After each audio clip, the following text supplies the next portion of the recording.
E aí galera, sejam muito bem-vindos a mais este analisador, finalmente falando de Viúva Negra. Esse que é um canal que é pouco fã de Viúva Negra, a gente não gosta quase nada da Scarlett Johansson aqui, mas enfim, vamos falar totalmente parcial sobre esse filme, né, que a gente não gosta muito de falar, mas que saiu finalmente no Disney Plus, nos cinemas, independente de onde for que vocês tenham assistido. Inclusive vale uma discussão bem interessante sobre isso aqui, pois ele é um filme que chegou aos cinemas, chegou ao streaming e chegou na pirataria. E o modo que você vai assistir, assim, é meio difícil a gente falar o que é o certo e o que é errado atualmente. Se você estiver completamente imunizado, se a sua cidade estiver completamente imunizada, e se você conseguir um cinema bem vazio, eu indico sim você assistir esse filme no cinema, o que no Brasil é praticamente impossível, mas enfim. Mas por outro lado, você vai assistir em casa, tem que pagar um preço bem salgado no Premier Access lá e tal assim. Eu não vou divulgar como assistir, quando você fala que não vai divulgar, o povo tudo sabe como é que é, mas enfim. Mas já está aí e dá seus pulos, parça, pra gente continuar aqui exaltando e se divertindo com o que... e se emocionando, logicamente, com o que a dona Natasha Romanoff fez na sua última experiência com a gente no MCU. Na verdade, a Scarlett Johansson na última experiência no MCU, mas eu acho que você entendeu o rolê aqui. Falando de MCU, essa semana vai ser bem recheada no analisador que está começando agora, porque esse vídeo está saindo no sábado, provavelmente depois da live de Bad Batch que a gente sempre faz. E a gente vai ter conteúdo praticamente a semana toda.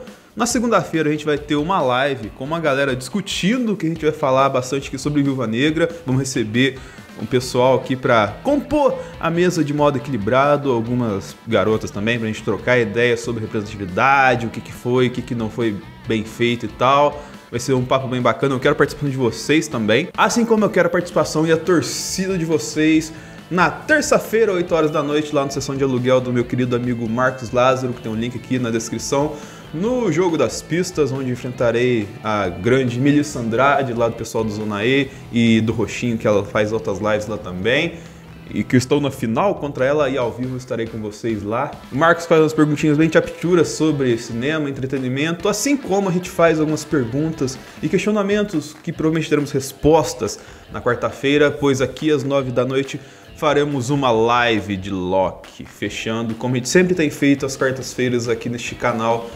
essa série muito louca e que tá bagunçando legal a MCU, assim como os Looney Tunes fizeram com o Space Jam do Michael Jordan, e provavelmente na quinta-feira ou na sexta a gente vai ter um conteúdo aqui sobre o Space Jam, que vai estar chegando a nova versão com o Papai Lebrão aí, e que vai ser bem legal.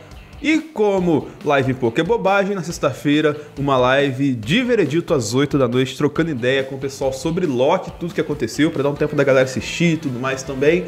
E fechando a semana, finalmente, no outro sábado, com outra live de Bad Batch pra vocês. Então se inscreva aí e ajude, acompanhe a gente sempre nesses rolês que a gente faz aqui, pois ajuda a gente bastante a fazer um conteúdo mais legal pra vocês, no que o YouTube permite que o vídeo chegue até vocês, porque o algoritmo sempre estraga o rolê. Mas falando efetivamente de Viúva Negra aqui pra vocês, essa questão que eu falei aqui, até das lives que a gente faz, é o reflexo do tempo que a gente tá vivendo, desse tempo pandêmico meio esquisito. E aí tá um dilema muito interessante pra gente colocar no filme, pois ele foi todo projetado e todo feito antes de acontecer tudo o que aconteceu nos últimos tempos. E isso pode ter um pouquinho bagunçado a questão do peso que esse filme tem agora. Porque isso pode ser um problema, pois se trata do primeiro filme da Marvel Studios a sair, independente da plataforma, depois do mais crítico que vivemos no nosso mundo pandêmico. E com isso ele pode ter ganhado um peso maior do que ele deveria ter. Outro fator que pode corroborar com isso é que ele aparentemente não foi um filme que teve adaptações como parece ter acontecido com as séries lançadas no Disney Plus. Quando você chama o Rex de quarentena no WandaVision, quando você tem os apátridas brigando por causa de vacina em Falcão e Soldado Invernal, e quando você tem o Loki como jacaré, e quando você tem Loki falando de manipulação de massas. Então é uma coisa muito interessante que talvez tenha sido feito um ajuste ali, mas que em Viúva Negra não foi feito, e ele veio à luz provavelmente muito como ele foi concebido lá atrás. E isso esbarra no grande problema da internet hoje em dia, que é o quê? O controle da expectativa.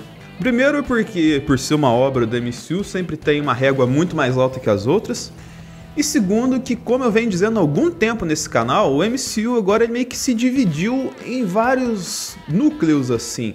Tem vários tipos de narrativa que você pode contar e que tem características bem próprias e que elas não necessariamente têm que se conversar efetivamente como fizeram nos grandes filmes que a galera amou tanto como Vingadores Guerra Infinita e Vingadores Ultimato. A gente tem núcleos e logicamente alguns núcleos vão trabalhar com fatores mais grandiosos que outros núcleos. O que não quer dizer que esses que trabalham com coisas mais grandiosas são melhores do que os que trabalham com aventuras mais terrestres, assim como é o caso de Viúva Negra. O que efetivamente importa, e que em parte é o problema, como eu disse anteriormente, é a recepção do filme. E falando efetivamente da recepção, vamos passar por alguns pontos do filme que fala efetivamente da história da Natasha, assim. Começa lá em Ohio, em 95, com a filha da Mila Jovovich como Viúva Negra, lá com o cabelo azul, que é um negócio bem da hora aí que justifica, entre aspas, a Natasha mudar de cabelo toda hora.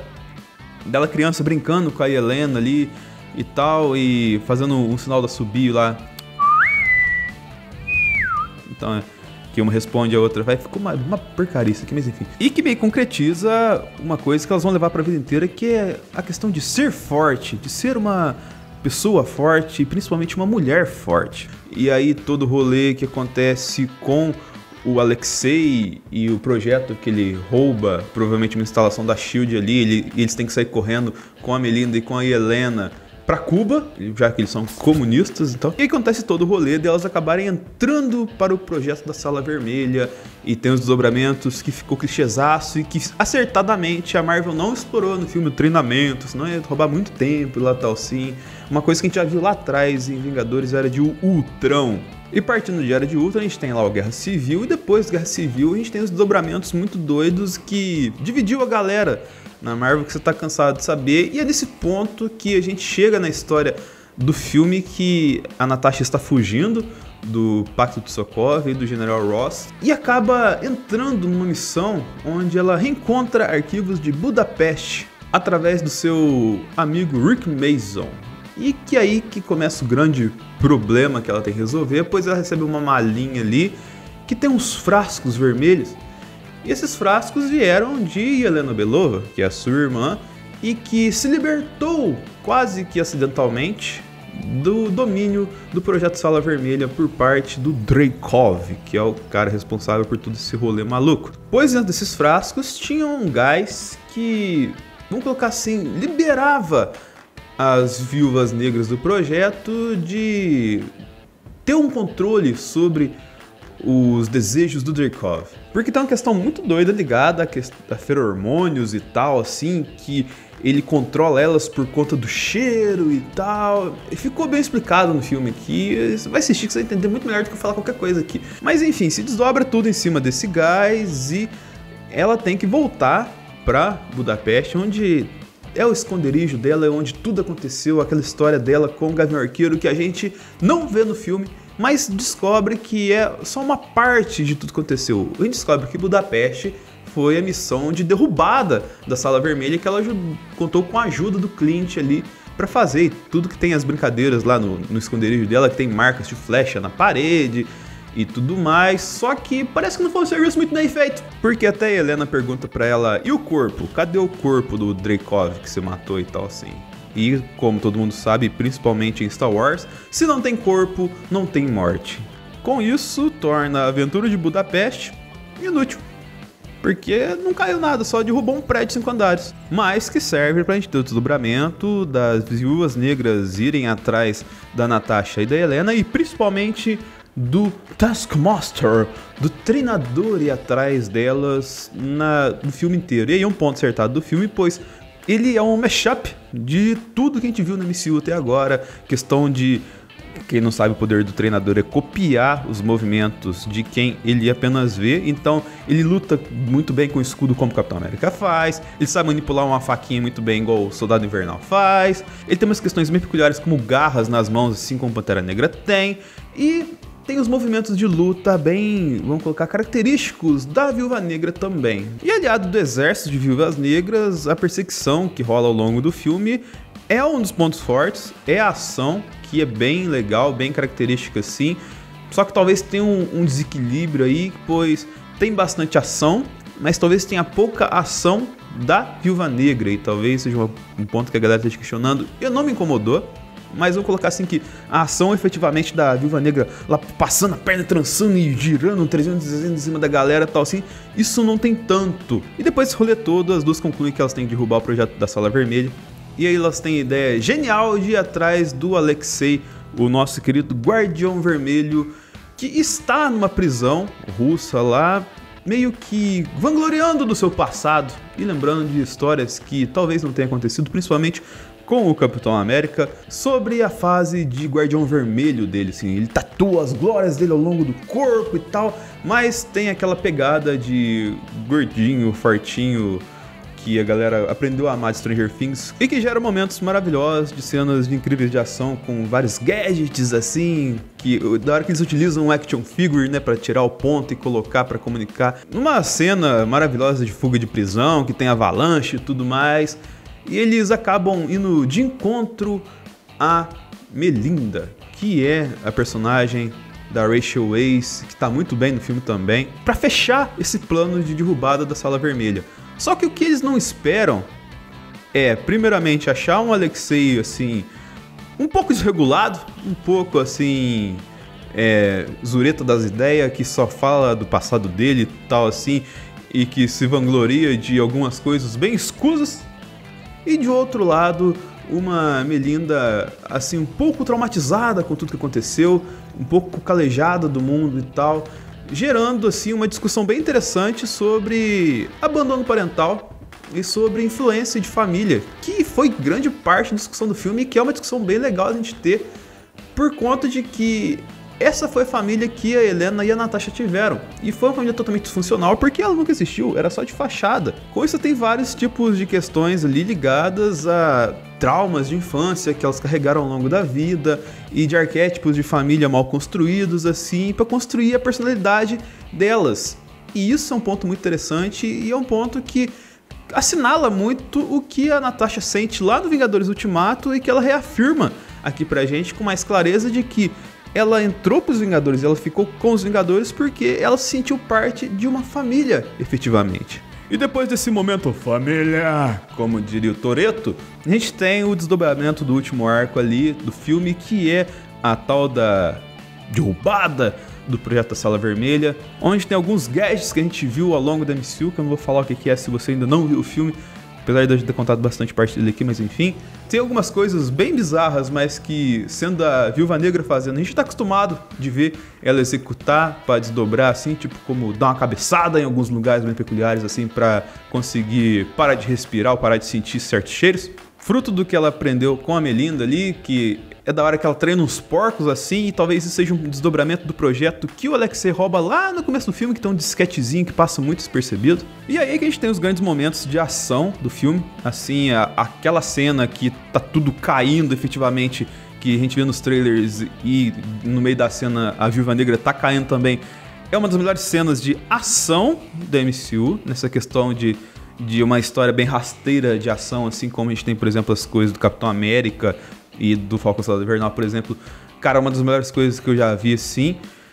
E tem algumas questões ligadas ao CG, mas eu acho que eles gastaram bastante pra fazer essa cena em específico.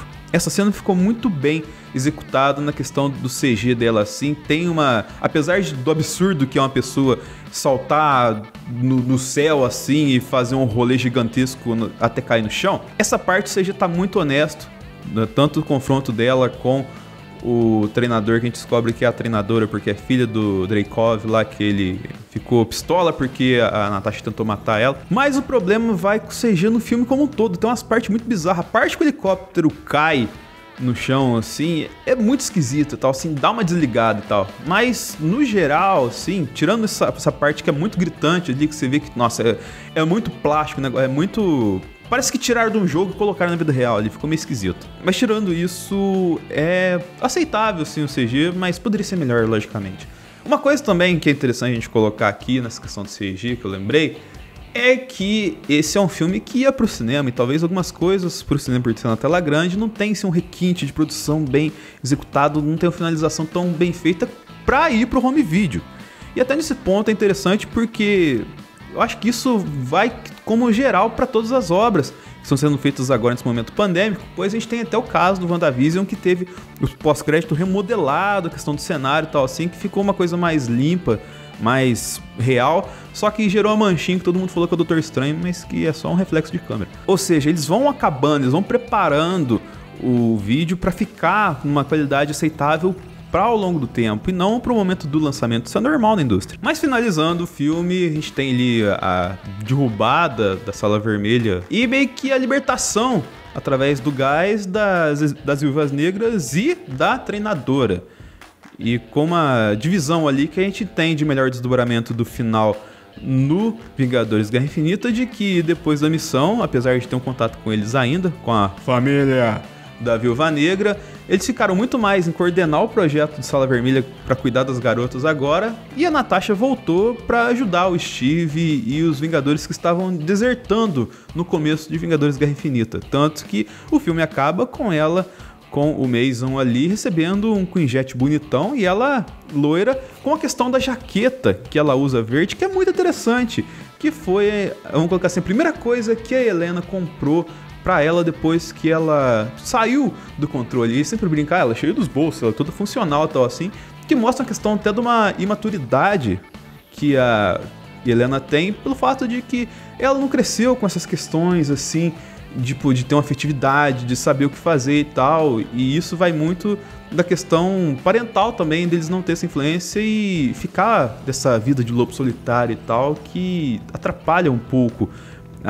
vamos colocar assim, o diálogo deles no mundo e tal. E essa questão até conclui no pós-créditos do filme, que é uma coisa bem interessante, porque a gente tem a Helena visitando um suposto túmulo da Natasha, e até que chega a dona Valentina de Allegro, da Julia Louis-Dreyfus, que apareceu lá no Falcão Soldado Invernal, com uma missão pra ela, o que dá a entender que já faz algum tempo que a Helena tá trabalhando com a Valentina, de que ela tem que pegar o responsável pela morte da sua irmã, e mostra tem um tablet pra ela ali com a foto do Gavião Arqueiro. E já tem uma trama um pouco estabelecida que a gente pode ver na série do Gavião, além, logicamente, da questão ligada, provavelmente, à formação de Thunderbolts, que a gente especulou lá atrás, no Falcão Soldado Invernal e tudo mais. E aí eu posso estabelecer algumas notas com vocês aqui sobre ele, de que, de fato, ele é um filme um pouco desequilibrado, assim, na questão do humor. Exagera um pouquinho nas coisas que o Alexei faz. Só que não é algo que estraga o filme, assim, é algo até normal. Lembre-se, um problema característico do formato que a Marvel tem nos cinemas. E ainda assim, com esse desequilíbrio suposto, até da questão do humor, da questão de fluidez do filme, assim, não só da questão do humor que eu esqueci de colocar, dá pra falar que ele é melhor que muito filme da Marvel aí, que a galera, tipo, não bate tanto e tal. Tipo Doutor Estranho, Thor Mundo Sombrio, Homem-Aranha Longe de Casa, até Capitã Marvel. Viúva Negra é melhor que todos esses filmes, assim. Na questão de filme mesmo, assim, de entregar uma trama, ele é bem redondinho, não tem tantos furos, assim, gritantes, que você olha, isso aí deu errado, sei que lá e tal. Ele deixa ganchos, logicamente, como todas as obras da Marvel deixam, e que elas estão sendo meio que fechadas agora quando eles estão desenvolvendo as séries e filmes dessa fase 4 deles, muito doida. Porque ele cumpre a missão efetivamente dele, que é desdobrar e abrir de verdade esse universo da Viúva Negra pra gente, de tudo que envolve ela colocado no MCU, e preparar um campo legal pro personagem da Yelena Belova seguir em frente agora. E pra isso é muito importante, uma coisa que eu reitero, que eu falei no começo do vídeo aqui, que é a questão do controle da expectativa. A galera tem que saber controlar muito bem o que aconteceu. Logicamente, quando surge uma coisa da Marvel, a régua vai lá no alto, porque a gente lembra das coisas grandes que eles já fizeram e tal assim, mas não vai ser sempre assim. Um exemplo, por exemplo, é a questão da ação, que eu falei ao longo do filme. Tipo, ela é um pouco menos do que eu esperava? Mas é um negócio ruim? Não. Mas tem gente que vai com uma expectativa que vai ser um novo projeto China do Jack Chan, que vai ter pancadaria do começo ao fim, e acho que o filme é ruim por causa disso. Mas não é, cara. O filme é bem feito, ele só tem questões mais importantes a resolver do que mostrar quebra-pau o tempo inteiro. Mas se tem um problema de verdade nesse filme, é muito mais ligado na questão de timing do lançamento do que efetivamente problemas técnicos dentro do filme. Porque, lógico, isso é um erro da Marvel e é um erro que já foi visto muito antes até desse filme ser anunciado, de que demorou muito tempo para se ter um filme da Viúva Negra. Se você olha para dentro da Marvel e vê tudo que se desdobrou, é um absurdo que esse filme tenha saído depois de Capitã Marvel e depois de WandaVision. O personagem da Natasha, o personagem que Scarlett Johansson construiu junto com a MCU, ele é muito maior do que elas que estão galgando seu espaço agora, e merecia muito tempo um filme de protagonismo e não um filme como coadjuvante, como a gente teve vários filmes dela aqui. E talvez esse seja o segredo dos possíveis problemas que o pessoal tá vendo dentro de Viúva Negra, porque ele é um MCU clássico, não dá pra você falar que ele não é um filme da Marvel, mas talvez o timing tenha desregulado o que a galera fosse esperar do filme, porque ele sai depois de todo o rolê, sai depois que a Scarlett Johansson sai do MCU, a galera ia esperar um negócio lá em cima e tal, e ele trouxe uma aventura, um MCU clássico, um MCU redondo, um MCU bem executado, só que talvez um MCU que, pra grande galera mais inflamada da internet, não seja a altura da Scarlett Johansson. Mas, como eu disse anteriormente, falar que isso estraga o filme da Viúva Negra é um completo exagero, pode ser até um absurdo, porque, como eu disse anteriormente, nessas aventuras terrestres da Marvel, Viúva Negra, sim, é um dos melhores filmes feitos até agora. Até engasguei pra falar isso aqui, mas enfim, espero que tenham gostado do vídeo, espero que comente e ajude a gente ao longo da semana nesse tanto de conteúdo que a gente vai fazer, que eu falei no começo do vídeo aqui. Curta, compartilhe, favorite, sinalize, se inscreva, comente aqui embaixo para ajudar a gente a fazer um conteúdo mais legal para vocês sempre. Fala alguma coisa que eu errei e tal, e sim, e até o próximo analisador.